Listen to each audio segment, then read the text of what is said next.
We made peace a symbol of ours. In the name of peace we gather here now. Oh Lord, please make these days of ours on this earth filled with peace. Peace TV, the solution for humanity. Peace. 12 آیات 12 versus 12 آیات قرآن کی اللہ سبحانہ و تعالی نازل کرتا ہے صرف ایک یہودی، ایک غیر مسلم کی بے گناہی ثابت کرنے کے لیے، کہ وہ 12 آیات آج بھی قرآن مجید کا حصہ ہے۔ سورہ نساء سورہ نمبر 4 آیت نمبر 105 سے لے کر 116 تک 12 آیات جو ہم آج بھی تلاوت کرتے ہیں۔ تو یہ ہے اسلام کا عدل، یہ ہے اسلام کا انصاف، اور یہ ہے اللہ تعالیٰ کا انصاف۔ اللہ نے انسان کو خلیفہ بنایا ہے تاکہ ہم ان تعلیمات کو نافذ کر سکیں اس دنیا میں۔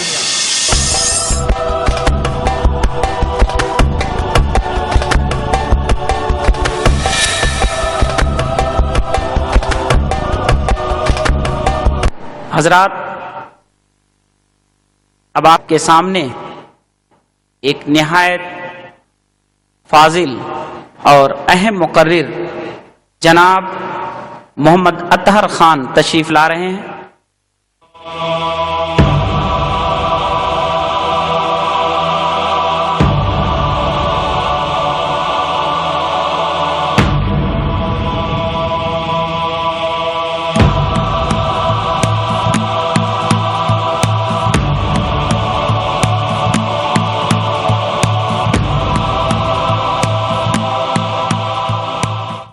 محمد اطہر خان کا تعلق صوبہ مدھیہ پردیش کے تاریخی شہر بھوپال سے ہے۔ بھوپال ایک اسلامی ریاست رہی ہے۔ آپ IRF اسلامک ریسرچ فاؤنڈیشن سے منسلک ہیں۔ پیس ٹی وی جو آپ کے اس پروگرام کا اصل نمائندہ ہے اس سے منسلک، اور پیس ٹی وی پہ آپ کے پروگرام آتے ہیں۔ حضرات، بلا تاخیر ہم گزارش کرتے ہیں فاضل مقرر جناب محمد اطہر خان سے انسانی حقوق کے موضوع پر خطاب فرمائیں۔ جناب محمد اطہر۔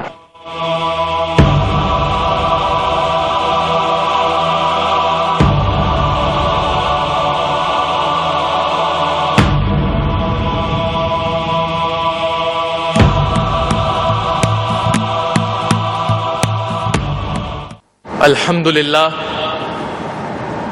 والصلاة والسلام علی رسول اللہ وعلی آلہ واصحابہ اجمعین، اما بعد۔ اعوذ باللہ من الشیطان الرجیم، بسم اللہ الرحمن الرحیم، وَلَقَدْ كَرَّمْنَا بَنِي آدم۔ بسم اللہ الرحمن الرحیم، رب اشرح لی صدری ویسر لی امری واحلل عقدۃ من لسانی یفقہوا قولی۔ محترم خواتین و حضرات، میں آپ سب کا اس مجلس میں خیر مقدم کرتا ہوں۔ السلام علیکم ورحمۃ اللہ وبرکاتہ۔ اللہ سبحانہ و تعالیٰ کی رحمت، برکت و سلامتی آپ سب پر ہو۔ آج کی تقریر کا موضوع ہے انسانی حقوق۔ لفظ انسان آتا ہے ان سے، لسان العرب کے مطابق لفظ انسان آتا ہے ان سے، انسیت سے، لگاؤ سے، محبت سے، رغبت سے۔ تو فطری طور پر ہی انسان ایسا شخص ہے جو انسیت رکھتا ہے، لگاؤ رکھتا ہے، محبت رکھتا ہے، رغبت رکھتا ہے۔ اور آکسفورڈ ڈکشنری کے مطابق انسانی حقوق وہ بنیادی حقوق ہیں جس میں ہر انسان کے ساتھ عدل اور انصاف سے پیش آیا جائے، ہر انسان کے ساتھ عدل اور انصاف کیا جائے، خصوصاً حکومت کی جانب سے۔ یہ آکسفورڈ ڈکشنری کے مطابق انسانی حقوق کی تعریف ہے کہ انسانی حقوق وہ بنیادی حقوق ہیں جس میں ہر انسان کے ساتھ عدل اور انصاف کیا جائے، خصوصاً حکومت کی جانب سے۔ اور اس سے پہلے کہ میں آگے بڑھوں، میں آپ کے سامنے ایک بات واضح کر دینا چاہتا ہوں کہ اسلام میں جو بھی تعلیمات دی گئی ہیں وہ سب اللہ سبحانہ و تعالیٰ کی طرف سے ہیں، اور ہم مسلمان سب مانتے ہیں کہ ہمارا حاکم جو ہے وہ اللہ ہے۔ تو جیسا کہ میں نے کہا کہ آکسفورڈ ڈکشنری مطابق حکومت کی جانب سے یہ چیز عدل اور انصاف ہونا چاہیے، اور ہم مسلمانوں کا بلکہ ساری کائنات کا جو حاکم ہے وہ ہے اللہ، اور یہ انسانوں کی ذمہ داری ہے، یہ انسانوں کا فریضہ ہے کہ وہ اللہ کے احکام کو نافذ کریں۔ خاص طور پر مسلمانوں کی یہ ذمہ داری ہے کہ وہ اس دنیا میں اللہ کے احکام کو نافذ کریں تاکہ عدل اور انصاف ہر انسان کے ساتھ کیا جائے۔ تقریر کے شروع میں نے ایک آیت تلاوت کری تھی جو کہ سورہ اسراء سورہ نمبر 17 آیت نمبر 70، جس میں اللہ سبحانہ و تعالیٰ فرماتے ہیں وَلَقَدْ كَرَّمْنَا بَنِي آدم، کہ ہم نے ساری اولاد آدم، سارے بنی آدم کو عزت دی ہے، سارے بنی آدم پہ ہم نے کرم فرمایا ہے، اور ہم نے ان کو سواریاں دیں خشکی اور تری میں، وَرَزَقْنَاهُم مِّنَ الطَّيِّبَاتِ، اور ہم نے انہیں پاکیزہ رزق عطا فرمایا، وَفَضَّلْنَاهُمْ عَلَىٰ كَثِيرٍ مِّمَّنْ خَلَقْنَا تَفْضِيلًا، اور ہم نے انہیں اکثر مخلوق پر فوقیت دی، فضیلت دی۔ تو یہ اللہ سبحانہ و تعالیٰ اس آیت میں فرماتے ہیں کہ ہم نے سارے بنی آدم، سارے انسانوں کو عزت دی ہے، اپنا کرم فرمایا ہے سارے انسانوں پر۔ کیسے کہ ان کو خشکی و تری میں سواریاں دیں، ان کو پاکیزہ رزق عطا فرمایا، اور ان کو اپنی اکثر مخلوق پر فضیلت دی، فوقیت دی۔ آپ دیکھ سکتے ہیں کہ ساری دنیا میں سارے انسان، ہر انسان تو اللہ کو نہیں مانتا، کئی انسان ایسے ہیں جو اللہ کے ساتھ شریک کرتے ہیں کسی کو، اس کے باوجود اللہ سبحانہ و تعالی نے ان کو ہوا دی سانس لینے کے لیے، اللہ سبحانہ و تعالی نے ان کو پاکیزہ رزق عطا فرمایا۔ تو یہ اللہ کا کرم ہے ہم انسانوں کے اوپر، سارے بنی آدم کے اوپر، کہ اس نے ہمیں عزت دی اور اپنا کرم فرمایا، باوجود اس کے کہ کئی لوگ اللہ کو نہیں مانتے اور کئی لوگ اللہ کے ساتھ کسی کو شریک ٹھہراتے ہیں۔ اسلام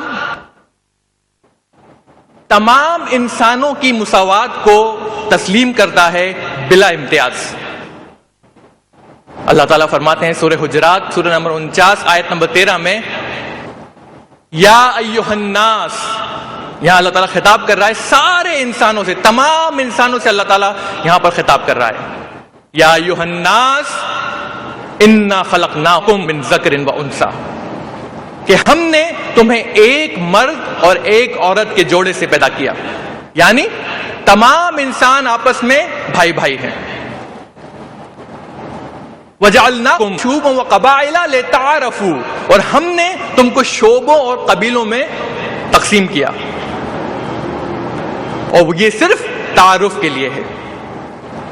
انسانوں کو اللہ سبحانہ و تعالیٰ نے شعبوں اور قبیلوں میں تقسیم کیا، اور یہ صرف تعارف کے لیے ہے، اس لیے کیونکہ جو ایک قوم کے لوگ ہیں وہ آپس میں تعاون آسانی سے کر سکتے ہیں، اس لیے نہیں کہ ایک قوم دوسری قوم پر فخر جتائے، اس کے ساتھ تکبر سے پیش آئے، اس کو حقیر سمجھے، اس کو ذلیل سمجھے۔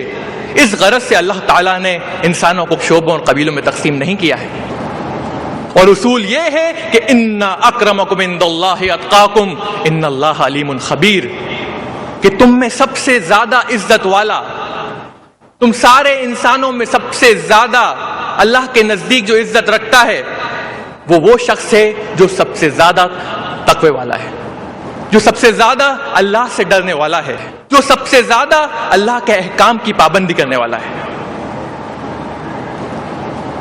یہاں پر رنگ، نسل، وطن، زبان، قوم، کسی چیز کا کوئی کام نہیں، کوئی امتیاز نہیں، تمام انسان برابر ہیں۔ تمام انسانوں کو جو اللہ نے تقسیم کیا ہے وہ صرف تعارف کے لیے ہے، اور ان کے اندر جو وجہ امتیاز ہے وہ سوائے تقوی کے کچھ نہیں ہے۔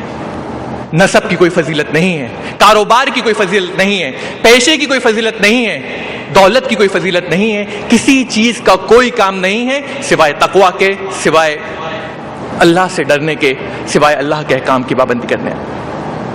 اللہ سبحانہ و تعالیٰ فرماتے ہیں سورہ مائدہ میں سورہ نمبر 5 آیت نمبر 32 میں، من قتل نفس بغیر نفس او فساد فی الارض فکأنما قتل الناس جميعا، کہ اگر کسی شخص نے کسی شخص کی جان لی، خواہ وہ مسلم ہو یا غیر مسلم، اگر کسی شخص نے کسی شخص کا قتل کیا، اس کی جان لی، خواہ وہ مسلم ہو یا غیر مسلم، تو بغیر اس کے کہ اس نے کسی کا قتل کیا ہو یا پھر اس نے زمین میں فساد مچایا ہو، ان دو وجوہات کے علاوہ اگر کسی شخص نے کسی شخص کی جان لی تو اللہ تعالیٰ فرماتا ہے کہ اس شخص نے تمام انسانوں کا قتل کیا ہے۔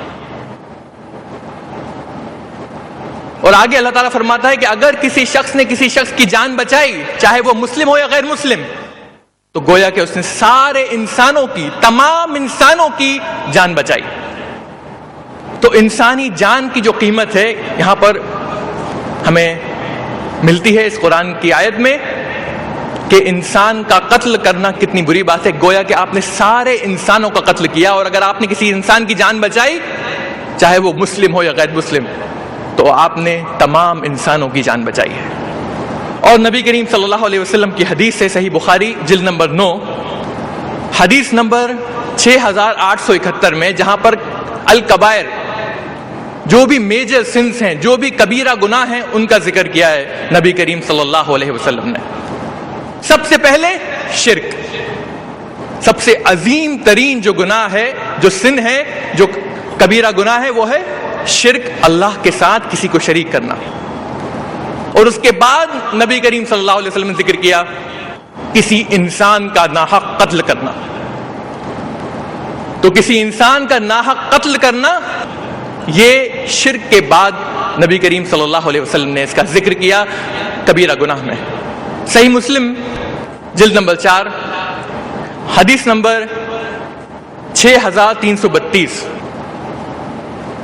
یہ حدیث قدسی ہے، اور حدیث قدسی یعنی نبی کریم صلی اللہ علیہ وسلم کو ڈائریکٹ وحی کے طور پر آئی ہے۔ اس میں جو راوی ہیں وہ جبریل امین ہیں، اور اس حدیث میں نبی کریم صلی اللہ علیہ وسلم ارشاد فرماتے ہیں کہ قیامت کے دن اللہ سبحانہ و تعالی اپنے بندے سے کہیں گے، انسان سے، کہ اے بنی آدم، میں بیمار تھا اور تم میری عیادت کو نہیں آئے۔ تو بندہ کہے گا کہ یا رب العالمین، آپ تو سارے جہاں کے مالک ہیں، میں آپ کی کیسے آپ کی عیادت کو آتا، آپ کیسے بیمار ہو سکتے ہیں؟ تو اللہ سبحانہ و تعالیٰ اس کو جواب دیں گے قیامت کے دن کہ تمہیں پتا نہیں میرا فلاں بندہ بیمار تھا اور تم اس کی عیادت کو نہیں گئے، تم اس کو دیکھنے نہیں گئے، اگر تم اس کو دیکھنے جاتے تو مجھے اس کے نزدیک پاتے۔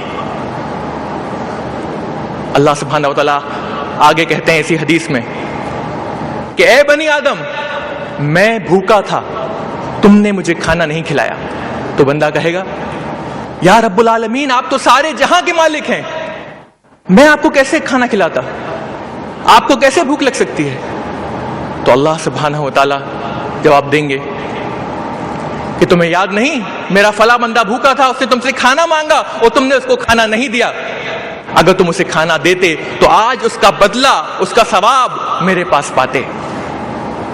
آگے اللہ تعالیٰ فرماتا ہے کہ اے بنی آدم، میں پیاسا تھا، تم نے مجھے پانی نہیں پلایا۔ تو بندہ کہے گا یا رب العالمین، میں کیسے پانی پلاتا آپ کو، آپ تو رب العالمین ہیں، آپ تو سارے جہاں کے مالک ہیں۔ تو اللہ تعالیٰ اس کو جواب دے گا کہ فلاں بندہ میرا پیاسا تھا، اس نے تم سے پانی مانگا، تم نے اس کو پانی نہیں دیا، اگر تم اس کو پانی دیتے تو آج اس کا بدلہ، اس کا ثواب میرے یہاں پاتے۔ یہاں پر اس حدیث میں نبی کریم صلی اللہ علیہ وسلم نے انسانی حقوق اور اللہ کے حقوق، اس حدیث میں اللہ نے ان دونوں کو برابر، تقریباً برابر کر دیا ہے کہ اگر آپ نے کسی شخص کو کھانا نہیں کھلایا تو گویا کہ آپ نے، اللہ تعالیٰ شکایت کرے گا آخرت کے دن کہ آپ نے مجھے کھانا نہیں کھلایا۔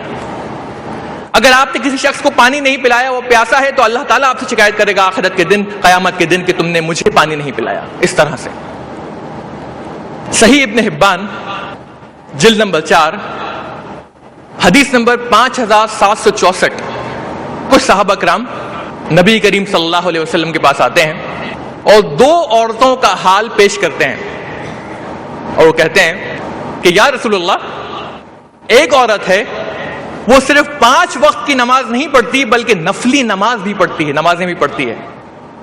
صرف وہ زکوٰۃ جو کہ فرض ہے، فرض زکوٰۃ نہیں ڈلتی بلکہ صدقہ خیرات سب کرتی ہے. وہ صرف روزے جو کہ رمضان کے مہینے میں آتے ہیں فرض روزے نہیں رکھتی بلکہ سال بھر جو نوافل روزے ہیں وہ بھی رکھتی ہے. لیکن اس کے جو معاملات ہیں لوگوں سے، اس کے جو تعلقات ہیں لوگوں سے، وہ صحیح نہیں ہیں. اس کے آس پاس کے جو لوگ ہیں وہ اس سے خوش نہیں ہیں.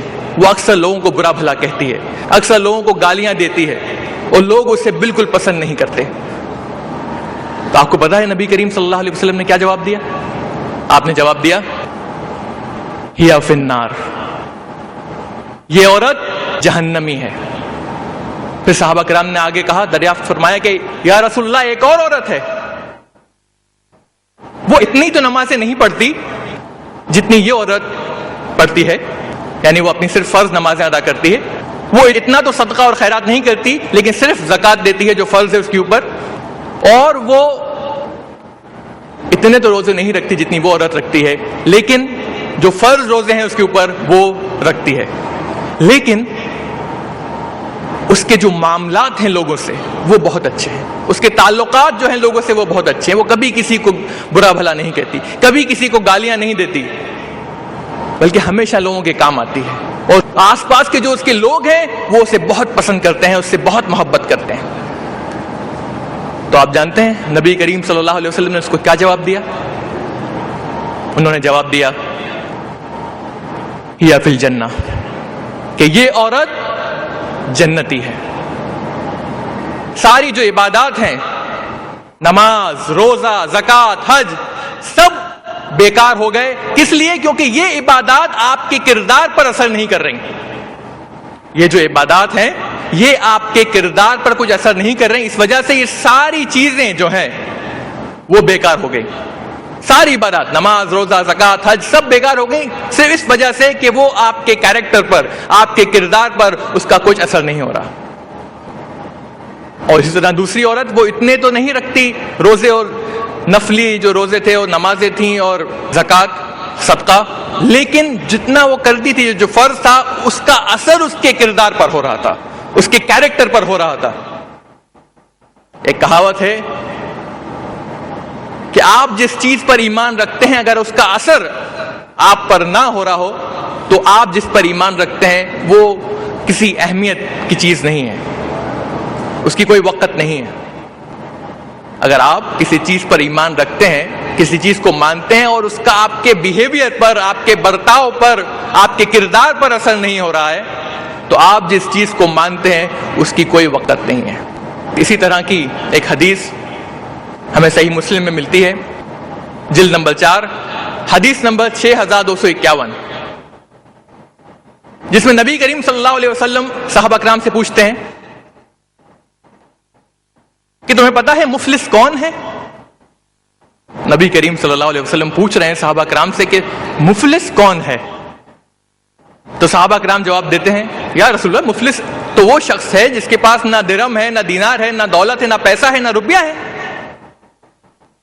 تو نبی کریم صلی اللہ علیہ وسلم اس کو جواب دیتے ہیں کہ میری امت کا مفلس وہ شخص ہوگا جو قیامت کے دن نماز، روزہ، زکوٰۃ، حج یہ ساری نیکیاں لے کر آئے گا، لیکن کیونکہ اس دنیا میں اس نے ایک شخص کو گالی دی ہوگی، دوسرے کو غلط تہمت لگائی ہوگی، تیسرے کا خون بہایا ہوگا، چوتھے کا مال کھایا ہوگا، پانچویں کو مارا ہوگا، تو اس کی ساری نیکیاں جو ہیں، کیونکہ ان لوگوں کو اس نے دنیا میں ستایا تھا، ان لوگوں کے کھاتے میں اس کی ساری نیکیاں ڈال دی جائیں گی، اور جب وہ کم پڑ جائیں گی تو ان لوگوں کے گناہ جو ہیں وہ اس کے کھاتے میں، اس کے اکاؤنٹ میں ڈال دیے جائیں گے اور وہ جہنم میں پھینک دیا جائے گا.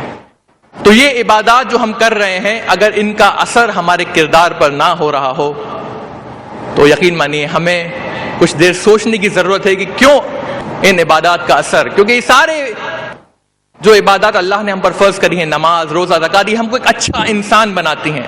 ان کا ایک مقصد یہ ہے کہ یہ ساری عبادات ہم کو ایک اچھا انسان بناتی ہیں اور انسانوں کے جو حقوق ہیں وہ ادا کرنے کی تلقین دیتی ہیں. آئیے ہم دیکھیں کہ غیر مسلموں کے ساتھ کس طرح کا سلوک کرنا چاہیے اور کس طرح کا سلوک نبی کریم صلی اللہ علیہ وسلم نے کیا. اللہ تعالیٰ فرماتا ہے سورہ انبیاء سورہ نمبر 21 آیت نمبر 107 میں وَمَا أَرْسَلْنَاكَ إِلَّا رَحْمَةً لِّلْعَالَمِينَ کہ ہم نے نبی کریم صلی اللہ علیہ وسلم کو نہیں بھیجا بلکہ سارے عالمین کے لیے رحمت بنا کر, صرف مسلمانوں کے لیے رحمت بنا کر نہیں بلکہ سارے عالمین کے لیے رحمت بنا کر بھیجا ہے. اور صحیح بخاری کی حدیث ہے جلد نمبر 2 حدیث نمبر 399 کہ نبی کریم صلی اللہ علیہ وسلم صحابہ کرام کے ساتھ بیٹھے تھے تو ایک یہودی کا جنازہ نکلتا ہے. آپ دیکھیے کہ نبی کریم صلی اللہ علیہ وسلم صحابہ کرام کے ساتھ بیٹھے ہیں اور یہودی کا جنازہ نکلتا ہے تو آپ احترام کی وجہ سے کھڑے ہو جاتے ہیں. تو صحابہ کرام جب دیکھتے ہیں نبی کریم صلی اللہ علیہ وسلم کو کھڑا ہوتے ہوئے تو وہ بھی ان کے ساتھ کھڑے ہو جاتے ہیں. لیکن پھر صحابہ کرام ان سے پوچھتے ہیں کہ یا رسول اللہ یہ تو یہودی کا جنازہ ہے, مطلب آپ کیوں کھڑے ہو گئے؟ یہودی کا جنازہ ہے, مسلمان کا جنازہ نہیں ہے. یاد دلا رہے ہیں صحابہ کرام. تو نبی کریم صلی اللہ علیہ وسلم کیا جواب دیتے ہیں؟ نہیں, مجھ سے غلطی ہو گئی, مجھے پتا نہیں تھا کہ یہ یہودی کا جنازہ ہے. نہیں, یہ جواب نہیں دیا انہوں نے جواب دیا کیا اس شخص میں جان نہیں تھی؟ کیا اس شخص میں روح نہیں تھی؟ کیا یہ انسان نہیں تھا؟ تو آپ دیکھیے ایک غیر مسلم کا جنازہ جا رہا ہے تو احترام میں نبی کریم صلی اللہ علیہ وسلم کھڑے ہو جاتے ہیں. حالانکہ صحابہ کرام آبجیکشن بھی لیتے ہیں, کہتے ہیں, یاد دلاتے ہیں کہ یہ جنازہ جو ہے وہ یہودی کا ہے. لیکن آپ جواب دیتے ہیں کہ کیا اس شخص میں جان نہیں تھی؟ کیا وہ اس میں روح نہیں تھی؟ کیا اس میں نفس نہیں تھا؟ یا پھر کیا وہ شخص انسان نہیں تھا؟ اللہ تعالیٰ فرماتا ہے سورہ نور میں سورہ نمبر 24 آیت نمبر 22 میں کہ لوگوں کو معاف کرو, ان کی غلطیوں کو نظر انداز کرو. کیا تم نہیں چاہتے کہ اللہ تعالیٰ تم کو معاف کرے اور تمہاری غلطیوں کو نظر انداز کرے؟ اللہ تعالیٰ یہاں پہ تلقین دے رہا ہے, ہم کو تعلیم دے رہا ہے کہ ہم لوگوں کو معاف کریں, ان کی غلطیوں کو درگزر کریں. کیا ہم یہ نہیں چاہتے کہ اللہ تعالیٰ ہماری غلطیوں کو درگزر کرے؟ اور اس کا جو عملی جامہ جو نبی کریم صلی اللہ علیہ وسلم نے پہنایا ہے اپنی سیرت میں, الاصابہ میں جلد نمبر 1 پیج نمبر 566 ایک یہودی زید ابن سنعان وہ نبی کریم صلی اللہ علیہ وسلم کے پاس پہنچتا ہے. آپ صحابہ کرام کے ساتھ بیٹھے ہیں اور اس یہودی سے نبی کریم صلی اللہ علیہ وسلم نے کچھ لون لیا تھا, کچھ قرضہ اس یہودی سے لیا تھا. تو یہ یہودی جو وعدہ کیا تھا نبی کریم صلی اللہ علیہ وسلم نے کہ اس وقت میں قرض کو ادا کروں گا, اس سے پہلے وہ پہنچ جاتا ہے اور پہنچنے کے بعد چلانا شروع کر دیتا ہے, اے عبد المطلب کے بیٹو, تم لوگ ہمیشہ قرض کی ادائیگی میں تاخیر کرتے ہو, ہمیشہ دیر کرتے ہو, کبھی بھی وقت پر قرض ادا نہیں کرتے. اور صحابہ کرام بیٹھے ہیں, وہ سن رہے ہیں اور ان میں حضرت عمر بن الخطاب رضی اللہ عنہ وہ بھی بیٹھے ہیں. اور یہ یہودی کھڑے ہو کے چلا رہا ہے, نبی کریم صلی اللہ علیہ وسلم کی بے عزتی کر رہا ہے. کیا کہہ رہا ہے کہ اے عبد المطلب کے بیٹو, تم لوگ ہمیشہ تاخیر کرتے ہو, قرض وقت پہ ادا نہیں کرتے. تو عمر رضی اللہ عنہ آپ غصے میں کھڑے ہو جاتے ہیں, تلوار نکال لیتے ہیں اور کہتے ہیں اس یہودی سے کہ یقین مانو اگر تمہارے اور ہمارے درمیان یہ معاہدہ نہیں ہوتا, پیس ٹریٹی نہیں ہوتی, تو ابھی تک میں تمہارا سر قلم کر چکا ہوتا. نبی کریم صلی اللہ علیہ وسلم یہ ماجرا دیکھتے ہیں, آپ سن رہے ہیں, سب دیکھ رہے ہیں, اور آپ مسکراتے ہیں.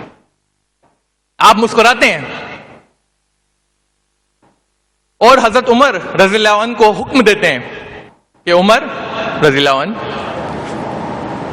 آپ اس یہودی کو جا کر اس کا قرضہ دے دیجئے, جو بھی پیسہ ہے اس کو ادا کر دیجئے, اور اس کو 20 درہم زیادہ دینا. نبی کریم صلی اللہ علیہ وسلم سے ایک یہودی وقت سے پہلے قرضہ مانگنے آتا ہے, چلاتا ہے, بے عزت کرتا ہے. حضرت عمر اس پہ غصہ ہو جاتے ہیں. اس کے باوجود نبی کریم صلی اللہ علیہ وسلم حضرت عمر سے کہتے ہیں کہ تم جا کے اس کے قرضے کی ادائیگی کرو, اس کا قرضہ دے دو اور 20 درہم زیادہ دینا. کیوں؟ کیونکہ تم نے سب کے سامنے اس کو دھمکایا ہے. اب آپ حضرت عمر کی کنڈیشن, ان کی جو کنڈیشن ہے اس کو آپ تصور کر سکتے ہیں کہ اتنا حضرت عمر کے نیچر کو کون نہیں جانتا. اب نبی حکم دے رہے ہیں کہ آپ جا کے وہ پیسہ آپ دیجئے, مطلب نبی کا پیسہ, لیکن دیجئے آپ, اور 20 درہم زیادہ دیجئے. تو عمر آگے کا واقعہ پیش کرتے ہیں کہ میں زید کے ساتھ نکلا آگے, اور بیچ میں زید, مجھے بہت غصہ آ رہا تھا, لیکن نبی نے کیونکہ حکم دیا تھا تو میں ان کے ساتھ جا رہا تھا. میرا بس نہیں چل رہا تھا, میں اس انسان کا کیا کر دوں. اور زید بیچ میں سے بول پڑتے ہیں اور کہتے ہیں عمر تم یقیناً مجھ سے بہت ناراض ہو, مجھ سے خفا ہو, تمہیں بہت غصہ آ رہا ہے, میں یہ جانتا ہوں, لیکن میں محمد صلی اللہ علیہ وسلم کو ٹیسٹ کر رہا تھا, ان کا امتحان لے رہا تھا, ان کو آزما رہا تھا, کیونکہ تورات کے اندر جو نبی کی پیشن گوئی موجود ہے اس کے اندر لکھا ہے کہ اس نبی کو تم جتنا غصہ دلاؤ گے اس کو اتنا ہی صابر پاؤ گے. اور میں نے وہی پایا, اور میں کہتا ہوں اشہد اللہ الہ الا اللہ واشہد ان محمد رسول اللہ, اور میں گواہی دیتا ہوں کہ اللہ کے سوا کوئی معبود عبادت کے لائق نہیں ہے, اور محمد صلی اللہ علیہ وسلم اللہ کے رسول ہیں. تو آپ دیکھیے کہ کس طرح سے نبی کریم صلی اللہ علیہ وسلم نے, جو اللہ نے کہا ہے کہ میں نے آپ کو سارے عالمین کے لیے رحمت بنا کر بھیجا ہے, اس کا کیسا عملی جامہ پہنایا انہوں نے, رویہ رکھا, اور اس کا رزلٹ کیا ہوا, اس کا نتیجہ کیا ہوا کہ اللہ تعالیٰ نے اس یہودی کو ہدایت دی اور وہ اسلام لے آیا. جیسے کہ میں نے کہا تھا کہ آکسفورڈ ڈکشنری کے مطابق عدل, انصاف, یہ بہت ضروری چیز ہے انسانی حقوق میں. عدل کا جو رول ہے, جو کردار ہے انصاف کا, وہ بہت اہم ہے. اللہ تعالیٰ فرماتا ہے سورہ مائدہ سورہ نمبر 5 آیت نمبر 8 کے اندر کہ کسی قوم کی دشمنی تمہیں اس بات پر آمادہ نہ کر دے کہ تم اس کے ساتھ عدل نہ کرو, انصاف نہ کرو. انصاف کرو, عدل کرو, کیونکہ یہ تقوی کے قریب ہے. کسی قوم کی دشمنی تمہیں اس بات پر آمادہ نہ کر دے کہ تم اس کے ساتھ عدل نہ کرو, انصاف نہ کرو, تو اللہ کہتا ہے انصاف کرو, کیونکہ یہ تقوی کے قریب ہے. اور سورہ نساء سورہ نمبر 4 آیت نمبر 135 کے اندر اللہ تعالیٰ فرماتا ہے کہ حق کے لیے, انصاف کے لیے, اگر تمہیں اپنے خود کے خلاف ہی کیوں نہ جانا پڑے, اپنے والدین کے خلاف کیوں نہ جانا پڑے, اپنے رشتہ داروں کے خلاف کیوں نہ جانا پڑے, لیکن حق کے لیے جم جاؤ, انصاف کے لیے, عدل کے لیے. اور نبی کی کریم صلی اللہ علیہ وسلم کی سیرت میں ہمیں ایک واقعہ ملتا ہے کہ بنو عبیرق ایک قبیلہ تھا, اور اس میں ایک شخص تھا بشیر ابن عبیرق, جو کہ مسلمان تھا لیکن تھا ہپوکریٹ, منافق. ظاہری طور پر مسلمان تھا لیکن اندرونی منافق تھا. تو یہ شخص کیا کرتا ہے, یہ زرہ جس کو ہم کہتے ہیں آرمر یا سرکشا کوچ ہندی میں کہیں گے اس کو, یہ زرہ کو چرا لیتا ہے, اور جب اس کو اس بات کا احساس ہوتا ہے کہ وہ راز فاش ہو جائے گا, لوگوں کے سامنے آ جائے گا, تو وہ اس زرہ کو ایک یہودی کے گھر میں ڈال دیتا ہے, ایک غیر مسلم کے گھر میں ڈال دیتا ہے. اور جب لوگ اس تک آتے ہیں وہ کہتا ہے میں نے چوری نہیں کری ہے, لیکن میں بتا سکتا ہوں کہ چوری کس نے کری ہے, اور وہ یہودی کی طرف اشارہ کرتا ہے. اور اس یہودی کے گھر میں جب جاتے ہیں تو وہ معاملہ محمد صلی اللہ علیہ وسلم کے پاس لایا جاتا ہے. یہودی کہتا ہے یہ چوری میں نے نہیں کی. بشیر ابن عبیرق کہتا ہے کہ چور یہی ہے, میں نے چوری نہیں کری ہے, مجھ پر لوگوں کو شک ہے, لیکن چوری کیونکہ زرہ اس کے گھر میں پائی گئی, اس کے گھر سے نکلی ہے, تو چور یہ ہے. اور نبی کریم صلی اللہ علیہ وسلم اس کے خلاف, یہودی کے خلاف فیصلہ سنانے والے تھے کہ اللہ سبحانہ و تعالی سورہ نساء سورہ نمبر 4 آیت نمبر 105 سے لے کر 116 تک 12 آیات 12 ورسز 12 آیات قرآن کی اللہ سبحانہ و تعالی نازل کرتا ہے صرف ایک یہودی, ایک غیر مسلم کی بے گناہی ثابت کرنے کے لیے. آپ سوچ سکتے ہیں, آپ تصور کر سکتے ہیں کہ وہ 12 آیات آج بھی قرآن مجید کا حصہ ہے. صرف ایک یہودی کی بے گناہی ثابت کرنے کے لیے اللہ سبحانہ و تعالی 12 آیات نازل کرتے ہیں, اور نبی کریم صلی اللہ علیہ وسلم کو بتاتے ہیں کہ یہ یہودی بے گناہ ہے, یہ معصوم ہے, یہ انوسنٹ ہے, اس نے چوری نہیں کری ہے. اس سے پہلے کہ نبی اس کے خلاف فیصلہ سنا دیں، اللہ تعالی اس بات کو واضح کر دیتا ہے، کلیئر کر دیتا ہے۔ قرآن مجید کی سورہ نمبر 4 آیت نمبر 105 سے لے کر 116، 12 آیات جو ہم آج بھی تلاوت کرتے ہیں، ایک یہودی کی بے گناہی، ایک غیر مسلم کی بے گناہی اور اس کی معصومیت کو ثابت کرنے کے لیے اس کی حمایت میں۔ تو یہ ہے اسلام کا عدل، یہ ہے اسلام کا انصاف، اور یہ ہے اللہ تعالی کا انصاف۔ اور ہم انسانوں کو اللہ نے خلیفہ بنایا ہے تاکہ ہم ان تعلیمات کو نافذ کر سکیں اس دنیا میں، تاکہ عدل اور انصاف قائم رہے۔ دشمنان اسلام، جو اینیمیز ہیں اسلام کے، ان کے ساتھ کیسا سلوک کیا جائے؟ آپ دیکھیں گے 1864 سے پہلے جنیوا کنونشن، جو کہ اس کی شروعات ہوئی 1864 میں، 1859 میں 1859 میں آسٹریا اور فرانس کے بیچ جو لڑائی ہوئی تھی، اس کے اندر 40,000 سے زیادہ سولجرز، سپہ سالار، سپاہی مارے گئے تھے، اور بہت بری طرح ان کا کوئی پرسان حال نہیں تھا۔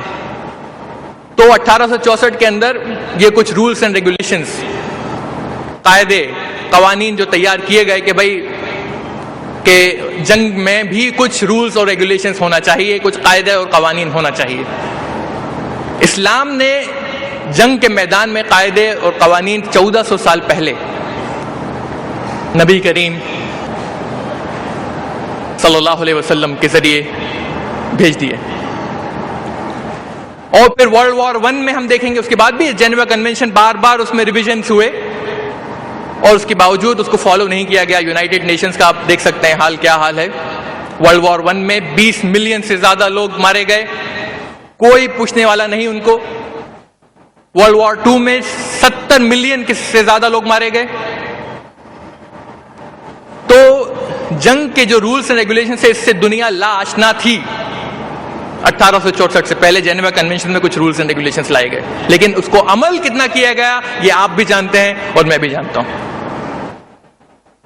اسلام میں سب سے پہلے مقاتل اور غیر مقاتل، اس میں فرق کیا گیا ہے۔ مقاتل میں اور غیر مقاتل میں فرق کیا گیا، کمبیٹنٹس اینڈ نان کمبیٹنٹس۔ اور حضرت ابوبکر صدیق نے جو ہدایات اسامہ بن زید رضی اللہ عنہ کے لشکر کو دی تھی جب وہ نکل رہے تھے، اس کا ذکر ملتا ہے تاریخ الطبری جلد نمبر 3 پیج نمبر 210 میں۔ اور یہ سارے قوانین آپ کو مل جائیں گے کہ آپ اس شخص کو نہیں مار سکتے جو بیمار ہے، ایسے شخص کا قتل مت کرو جو بوڑھا ہے، جو لوگ عبادت گاہوں میں مشغول ہیں اور جن کا جنگ سے کوئی تعلق نہیں ہے، ان کو آپ قتل نہیں کر سکتے، عورتوں اور بچوں کا قتل نہیں کر سکتے۔ آپ جب فتح کرتے ہیں کسی جگہ کو، لوٹ پاٹ کرتے ہیں، تو لوٹ پاٹ کرنا جو ہے وہ اسلام میں حرام ہے۔ یہ ابو بکر صدیق رضی اللہ عنہ نے یہاں تک کہا کہ اگر تم کو ان کے جانوروں کا دودھ پینا ہے تو تم ان کے مالک سے اجازت لیے بغیر ان کا دودھ تک نہیں پی سکتے، اور کسی بھی قیدی کو باندھ کر نہیں مار سکتے، کسی زخمی کو قتل نہیں کیا جا سکتا۔ اگر کوئی شخص زخمی ہو کر گر جاتا ہے تو ہم اس کو مار نہیں سکتے، کسی شخص کو جلا نہیں سکتے۔ یہ سب جنگ کے قاعدے اور قوانین ہیں۔ کسی شخص کو جلا نہیں سکتے کیونکہ وہ صرف حق رب النار کا ہے، اللہ تعالیٰ کا حق ہے جلانا، تم نہیں جلا سکتے کسی کو۔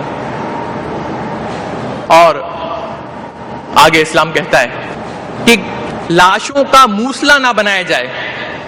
لاش جب جنگ احد کے اندر ہم دیکھیں گے، جنگ احد میں کتنے شہداء تھے جن کی لاشوں کا موسلا کیا گیا، ان کی انگلیاں کاٹ کر ان کے ہار بنائے گئے، اور حمزہ رضی اللہ عنہ کا واقعہ تو سب جانتے ہیں کہ جب ہندا نے ان کا کلیجہ چیر کر اس کو چبایا۔ اور جنگ خندق کا ایک واقعہ ہے کہ جب ایک مشرکین کا ایک سپہ سالار خندق میں گر جاتا ہے اور مر جاتا ہے، تو مشرکین مکہ نبی کریم صلی اللہ علیہ وسلم کے سامنے ایک ڈیل پیش کرتے ہیں کہتے ہیں کہ ہم آپ کو 10,000 دینار دیتے ہیں، آپ اس مشرک کی لاش ہمیں واپس دے دو۔ 10,000 دینار ہم آپ کو دینے کو تیار ہیں، آپ اس مشرک کی لاش ہمیں واپس دے دو۔ نبی کریم صلی اللہ علیہ وسلم ارشاد فرماتے ہیں کہ میں لاشوں کو بیچا نہیں کرتا، اپنی لاش کو واپس لے جاؤ۔ نبی نے جواب دیا کہ میں لاشوں کا سوداگر نہیں ہوں، میں اس کو بیچا نہیں کرتا، آؤ اور اپنی لاش کو لے کے جاؤ۔ کیونکہ انہیں یقین تھا کہ شاید یہ لوگ بھی وہی کام کریں گے جو ہم نے کیا، اس کی لاش کا موسلا کریں گے، اس کی لاش کے ساتھ چھیڑ خانی کریں گے، لیکن نبی کریم صلی اللہ علیہ وسلم نے عزت کے ساتھ وہ لاش واپس کر دی۔ آئیے ہم دیکھیں کہ اس طرح کے جو انسانی حقوق جو ہمیں دینا چاہیے انسانوں کو، نبی کریم صلی اللہ علیہ وسلم نے صحابہ کرام کی جو تربیت کری تھی اپنے زمانے میں، کیسے کیا کرتے تھے وہ سبھی کام، کیسے ان کا جو ایمان تھا وہ اتنا اوپر تھا، کیا تربیت کری نبی کریم صلی اللہ علیہ وسلم نے، اور جو چینج، جو انقلاب مکہ میں آیا۔ کیونکہ ہم مسلمانوں کے اپنے اوپر بھی کچھ حقوق ہیں اپنے نفس کی طرف، کہ اللہ نے اگر ہمیں پہلے تو انسان بنایا، انسان کے بعد ہمیں مسلمان ہونے کی توفیق دی، تو ایک مسلمان کی حیثیت سے ہمیں سب سے پہلے اپنے آپ کو کبھی بھی حقیر اور ذلیل نہیں سمجھنا چاہیے، اپنے آپ کو کبھی کسی سے کمتر نہیں سمجھنا چاہیے۔ سب سے بڑی دولت ایمان کی دولت ہے۔ مستدرک الحاکم میں اس واقعہ کو روایت کیا ہے، جلد نمبر 3 حدیث نمبر 485۔ حکیم ابن حزام جو کہ اس زمانے میں وہ مسلمان نہیں ہوئے تھے، وہ کیا کرتے ہیں، ان کو زیزن جو یمن کا ایک بہت ہی مشہور بادشاہ تھا، زیزن، اس کا لباس وہ محمد صلی اللہ علیہ وسلم کو تحفے میں دیتے ہیں۔ حکیم ابن حزام زیزن کا لباس جو کہ یمن کا بادشاہ تھا، اس کا لباس نبی کریم صلی اللہ علیہ وسلم کو تحفے میں دیتے ہیں۔ نبی کریم صلی اللہ علیہ وسلم اس تحفے کو قبول کرتے ہیں، اس کو پہنتے ہیں اور خطبہ دیتے ہیں۔ تو حکیم ابن حزام اس خطبے کو سن رہے ہیں اور وہ کہتے ہیں کہ میں نے کسی بھی شخص کو اتنا جمیل، اتنا خوبصورت نہیں دیکھا جتنا نبی کریم صلی اللہ علیہ وسلم کو اس لباس کے اندر۔ اور پھر وہ آگے روایت کرتے ہیں کہ اگلے دن جب میں مدینہ کی مارکیٹس میں گھوم رہا تھا، جا رہا تھا، تو میں دیکھتا ہوں اسامہ بن زید رضی اللہ عنہ وہی لباس پہن کر آ رہے ہیں جو میں نے نبی کریم صلی اللہ علیہ وسلم کو کل دیا تھا تحفے میں، جو کہ ایک زمانے میں زیزن یمن کے بادشاہ کا ہوا کرتا تھا۔ اسامہ بن زید، اس کو سیرت جو اسکالرز ہیں، سیرت کے عالم ہیں، وہ بتاتے ہیں کہ اسامہ بن زید کے باپ زید بن حارثہ وہ بھی غلام تھے پہلے کے۔ تو حکیم ابن حزام اسامہ کے قریب جاتے ہیں اور کہتے ہیں انتا یا اسامہ، تم اسامہ، تم وہ لباس پہنے ہو جو ایک زمانے میں، جو میں نے نبی کریم صلی اللہ علیہ وسلم کو کل گفٹ کیا تھا، جو ایک زمانے میں زیزن پہنا کرتا تھا، یمن کا بادشاہ۔ تم اسامہ، تم غلام، تمہارے باپ ایک فارمر غلام، سلیو، تم یہ لباس پہنے۔ حکیم ابن حزام اس زمانے میں اسلام نہیں لائے تھے۔ اسامہ بن زید رضی اللہ عنہ نے کیا جواب دیا؟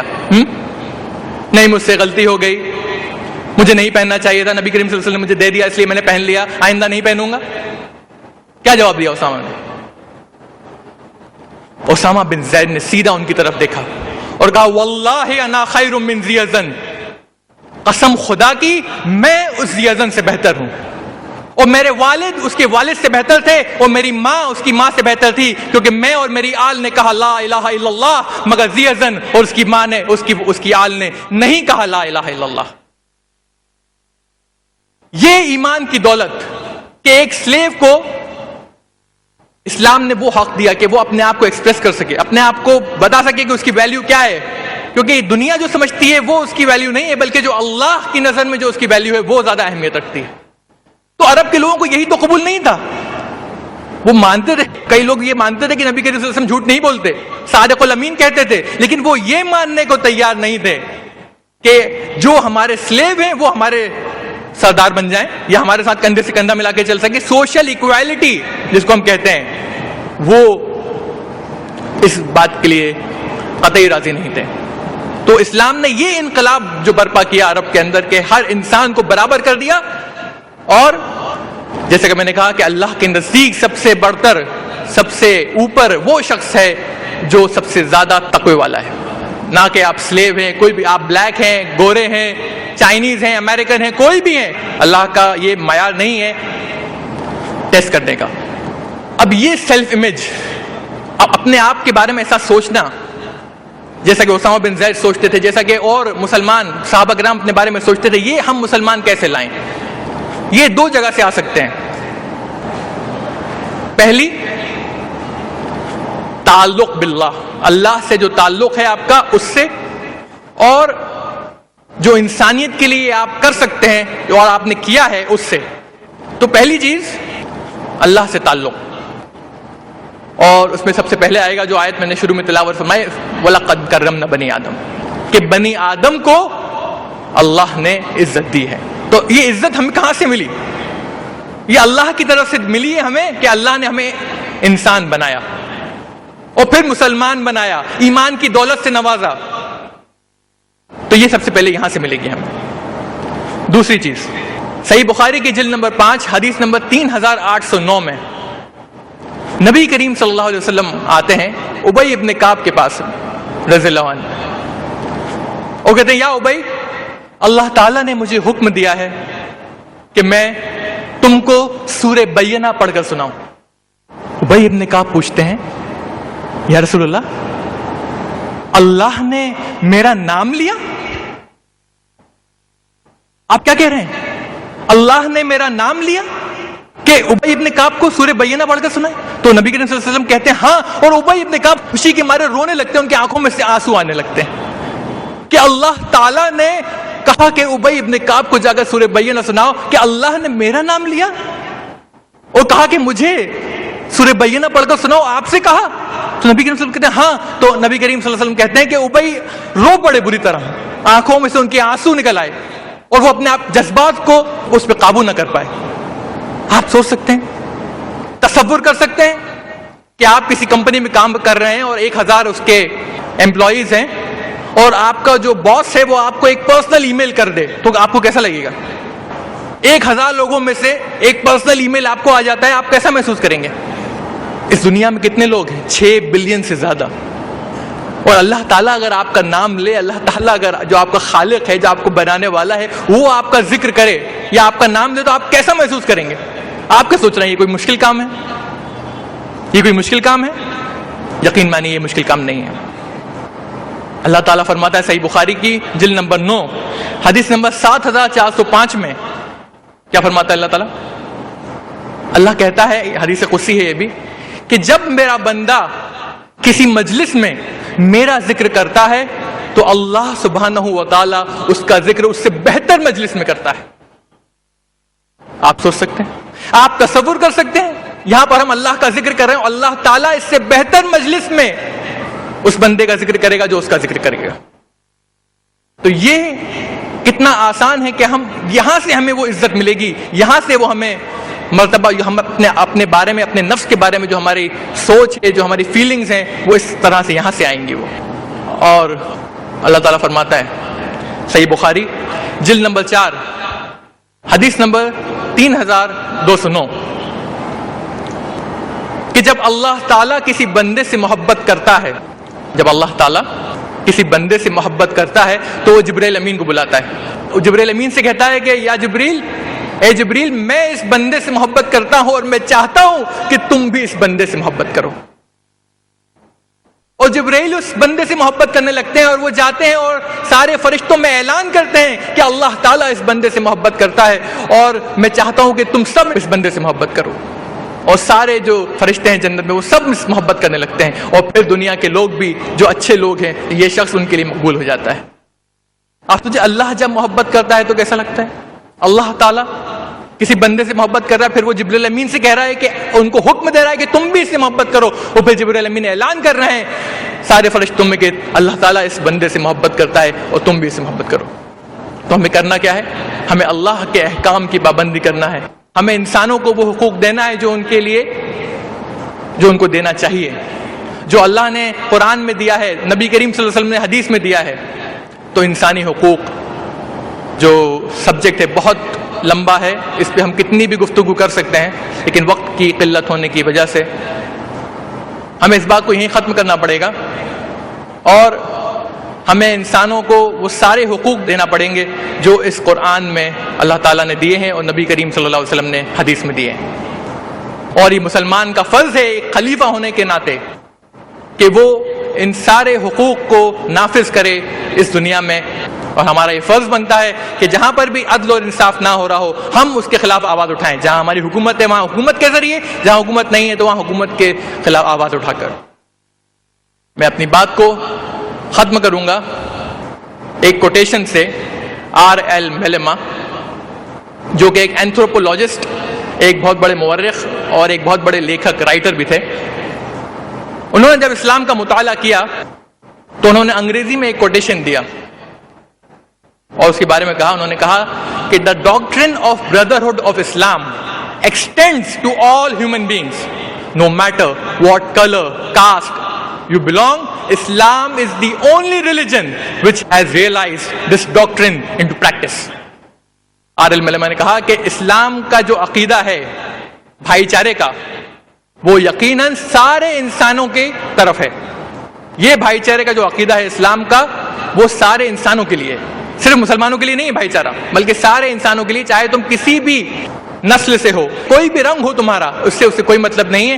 اسلام ایک واحد ایسا ریلیجن ہے، واحد ایسا مذہب ہے جس نے اس عقیدے کو عملی جامہ پہنایا، جس نے اس عقیدے کو پریکٹس کیا.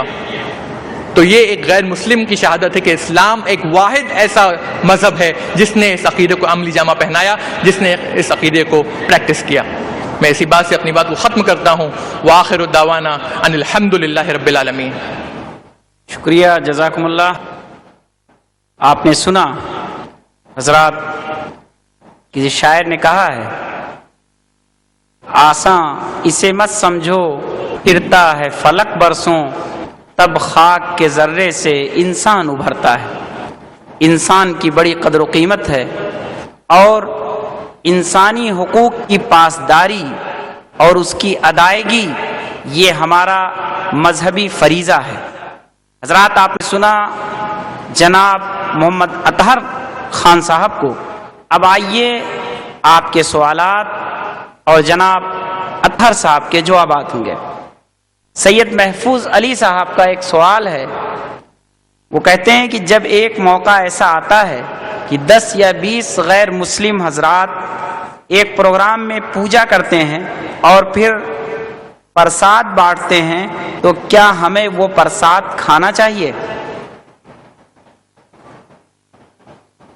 بھائی صاحب نے سوال کیا ہے کہ جب کبھی بھی پوجا ہوتی ہے، اور اکثر یہاں پر کیونکہ ہم ہندوستان میں رہتے ہیں تو ہمارا تعلق غیر مسلموں سے بہت ہوتا ہے، اور کیونکہ وہ میجورٹی میں ہے، اور اکثر ہمیں انویٹیشن دعوت نامہ دیا جاتا ہے پوجا میں شریک ہونے کا، اور جب ہم وہاں جاتے ہیں تو ہمیں وہ پرساد آفر کرتے ہیں، تو کیا ہم وہ پرساد لے سکتے ہیں، کھا سکتے ہیں؟ ایسا سوال ہے. اللہ تعالیٰ فرماتا ہے 4 جگہ پر قرآن میں، سورہ بقرہ سورہ نمبر 2 آیت نمبر 173، سورہ مائدہ سورہ نمبر 5 آیت نمبر 3، سورہ انعام سورہ نمبر 6 آیت نمبر 145 اور سورہ نحل سورہ نمبر 16 آیت نمبر 115 میں کہ حرمت علیکم المیتۃ والدم ولحم الخنزیر وما اہل لغیر اللہ بہ، کہ جو کھانے تم پر حرام کر دیے گئے ہیں وہ ہے مردار گوشت، خون، خنزیر کا گوشت، اور ایسا کوئی بھی کھانا جس پر اللہ کے سوا کسی اور کا نام لیا گیا ہو. تو غیر اللہ کا نام اگر کسی کھانے پر لیا گیا ہے تو وہ کھانا ہمارے لیے حرام ہے. تو اگر غیر مسلم ہمیں پرساد آفر کرتے ہیں، ہمیں پرساد دیتے ہیں کھانے کے لیے پوجا میں بلا کر، تو ایک مسلمان کے لیے وہ کھانا حرام ہے اور مسلمان کے لیے وہ کھانا جائز نہیں ہے، کیونکہ غیر اللہ کا کھانا جو ان کے لیے آفر کیا گیا ہے وہ ہم مسلمان نہیں کھا سکتے، کیونکہ ہم صرف اللہ کی عبادت کرتے ہیں اور اللہ کو مانتے ہیں. لیکن اگر ہم اس پوجا میں جائیں تبھی جب آپ دعوتی میدان میں تھوڑے سے آپ کا علم ہو تو آپ پوجا میں جائیں، اور یہ ایک بہت اچھی اپرچونٹی ہے دعوتی کام کرنے کی کہ ہم پوجا میں جائیں اور ہم پھر پوچھ سکتے ہیں ایک طالب علم کی طرح کہ بھائی آپ جس کی عبادت کر رہے ہیں یہ واقعی میں خدا ہے، واقعی میں یہ ہمارا خالق ہے، ہم کو بنایا ہے اس نے؟ آپ ایسے معصوم سوال پوچھیں اس غیر مسلم سے، اور پھر آپ دیکھیے وہ کس طرح سے اپنے جوابات دیتا ہے، اور وہ خود اس بات کو ریئلائز کر لے گا، اس کو خود اس بات کا احساس ہو جائے گا کہ وہ کتنا غلط کر رہا ہے اس کی پوجا کر کر. تو یہ اچھی دعوتی موقع ہے. پوجا میں جائیں لیکن پرساد نہ کھائیں, لیکن دعوت کریں. لیکن اگر آپ کو ڈر ہے کہ آپ پرساد کھا لیں گے تو پھر میں نہیں کہوں گا کہ آپ پوجا میں جائیں. اس لیے یہ کھانا ہمارے لیے حرام ہے. لیکن پوجا میں جا کر دعوتی کام جو ہے آپ وہ کر سکتے ہیں, اچھا موقع ہے. اور آپ ان سے معصوم ایک طالب علم کی طرح سوال کریں, اور سوال کریں, جواب نہ دیں, جواب وہ خود دے گا. اور آپ دیکھیں گے کس طرح سے وہ اس کو خود یہ اس بات کا احساس ہو جائے گا کہ جس کی وہ پوجا کر رہا ہے یا جس کا وہ پرساد کھا رہا ہے وہ کتنا غلط ہے, اور وہ یقیناً اللہ نہیں ہے, یقیناً وہ ہمارا پروردگار نہیں ہے, اور اس نے ہمیں نہیں بنایا ہے, اور اسے بھی عبادت اللہ کی کرنی چاہیے. امید کرتا ہوں یہ سوال کا جواب ہوا. شکریہ, جزاکم اللہ. اسی سے ملتی جلتی بات جناب ساجد اختر انصاری صاحب نے لکھی ہے. اس میں سوال نہیں ہے لیکن بات بہت اہم ہے, اس لیے میں اسے پڑھ دینا چاہتا ہوں. محترم اطہر خان صاحب نے انسانی حقوق کو تو واضح کیا ہے, مگر ایک مسلمان کا دوسرے انسان کے تئیں پہلا حق یہ ہے کہ ہم اس کو اسلام کی دعوت دیں اور اس کے سامنے نمونہ بن کر سامنے آئیں. سوال اس کے بعد میں آپ کے سامنے رکھ رہا ہوں, اس لیے کہ یہ تو ایک اضافی بات تھی. اسلام میں غیر مسلمین کے لیے اتنے حقوق ہیں, تو پھر ہم انہیں زکوٰۃ کیوں نہیں دے سکتے؟ بھائی صاحب نے سوال کیا ہے کہ اسلام میں جب غیر مسلمین کے اتنے حقوق ہیں تو ہم ان کو زکوٰۃ کیوں نہیں دے سکتے. اور انہوں نے ایک کمنٹ بھی کیا کہ دعوت دینا بھی حق ہے ان کا. یقیناً دعوت دینا حق ہے, اور ہمیں غیر مسلموں کو اسلام کی طرف بلانا یہ مسلمانوں کے اوپر فرض ہے, بلکہ ہمارے لیے نجات کا ایک حصہ ہے. اگر ہم یہ کام حق کی طرف بلانا جو ہے سورہ العصر کے اندر ذکر اس کا, اگر ہم یہ کام نہیں کریں گے تو یقیناً ہماری نجات ہونا بہت مشکل ہے, اور اللہ تعالیٰ کے اوپر ہی ڈپینڈ کرے گا کہ وہ ہماری نجات قبول کرے گا کہ نہیں. سوال زکوٰۃ کے تعلق سے ہے کہ غیر مسلموں کو جب اتنے حقوق دیے ہیں اسلام نے, تو پھر ان کو زکوٰۃ کیوں نہیں دے سکتے. زکوٰۃ جو ہے وہ ہر امیر انسان جو مسلمان ہے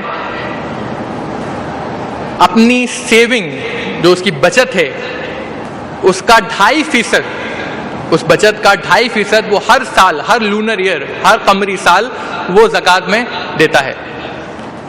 اور یہ ایک طرح سے بہت بڑا سولوشن ہے, بہت بڑا حل ہے غریبی مٹانے کا. تو غیر مسلموں کو کیوں ہم زکوٰۃ نہیں دے سکتے؟ یہ حق جو ہے وہ مسلمانوں کے لیے ہے.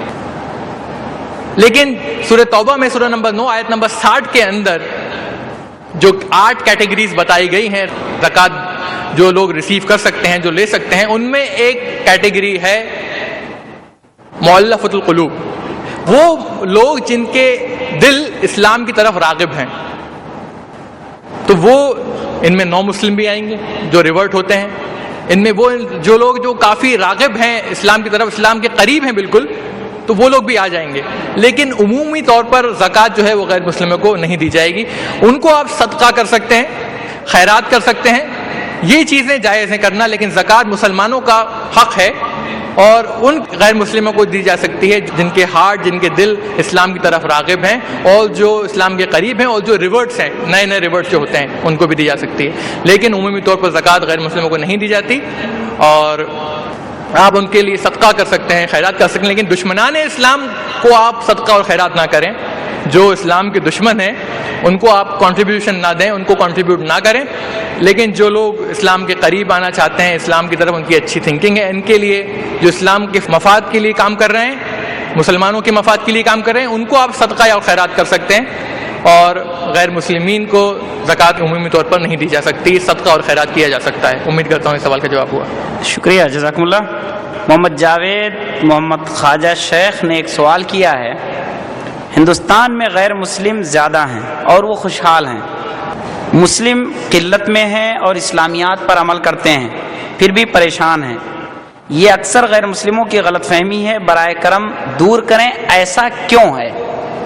بھائی صاحب نے سوال کیا ہے کہ ہندوستان میں غیر مسلم زیادہ ہیں اور وہ خوشحال ہیں, اور مسلمان جو ہیں وہ علت میں ہیں اور وہ خوشحال نہیں ہیں, تو یہ غلط فہمی کو کس طرح دور کیا جائے؟ اللہ تعالیٰ فرماتا ہے سورہ ملک سورہ نمبر 67 میں, الذی خلق الموت والحیات لیبلوکم ایکم احسن عملا, کہ اللہ تعالیٰ نے زندگی اور موت کو بنایا تاکہ وہ تمہارا امتحان لے سکے، تمہیں آزما سکے کہ تم میں سے کون اچھے عمل کرنے والا ہے۔ تو یہ زندگی آنے والی زندگی کے لیے ایک امتحان ہے۔ مسلمان کا جو مقصد ہے وہ یہ زندگی نہیں ہے، اس دنیا میں خوشحالی، اس دنیا میں امیری، اس دنیا کی جو عیش و آرام کی جو چیزیں ہیں ان کو حاصل کرنے کی، یہ ایک مسلمان کا مقصد نہیں ہوتا۔ مسلمان کا مقصد ہے آخرت، جو کہ ہمیشہ کی زندگی ہے، اور یہ زندگی آنے والی زندگی کے لیے امتحان ہے۔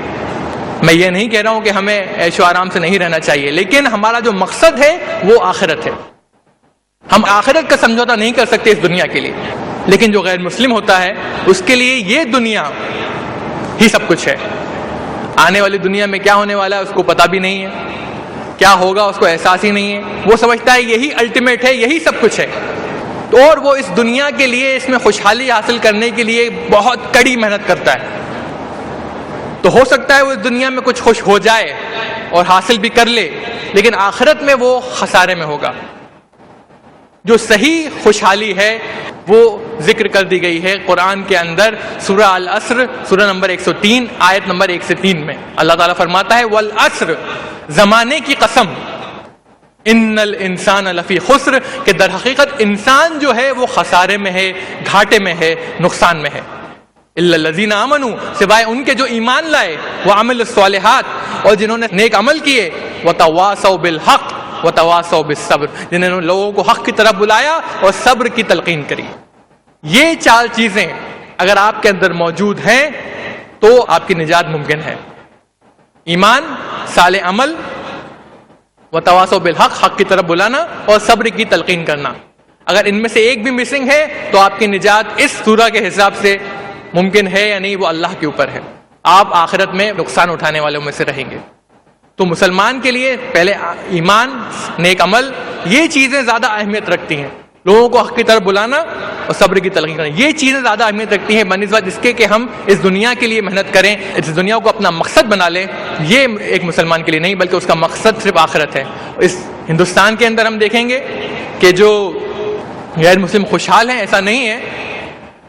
آپ دیکھیے لٹریسی ریٹ، ابھی ریسنٹلی ٹائمز آف انڈیا میں آیا تھا کہ ہندوستان میں حالانکہ مسلمان صرف 15% ہے، کچھ لوگ کہتے ہیں اس سے بھی کم ہے، کچھ لوگ کہتے ہیں 20 ہے، ہم اس بحث میں نہیں جائیں گے، لیکن جو لٹریسی ریٹ ہے، ٹائمز آف انڈیا میں یہ رپورٹ آئی تھی، لٹریسی ریٹ میں مسلمان ایک دم آگے آ گئے ہیں ماشاءاللہ۔ ہندوؤں کا جو فیصد ہے وہ 72% ہے، اور مسلمانوں کا 67% تک پہنچ گیا ہے لٹریسی ریٹ ہندوستان کے اندر۔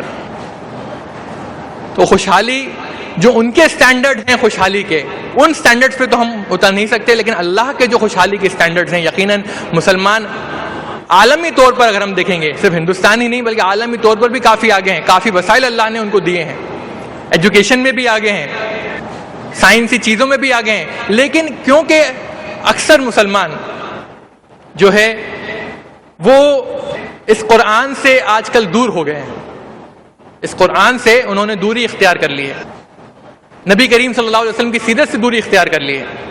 اسی لیے آج جہاں بھی مسلمان پست حالت میں ہیں یا بری حالت میں ہیں یا اچھے حالات میں نہیں ہیں، تو اس کی جو وجہ ہے وہ یہی ہے کہ ہم نے نبی کریم صلی اللہ علیہ وسلم کی سنت اور اس قرآن سے اپنا جو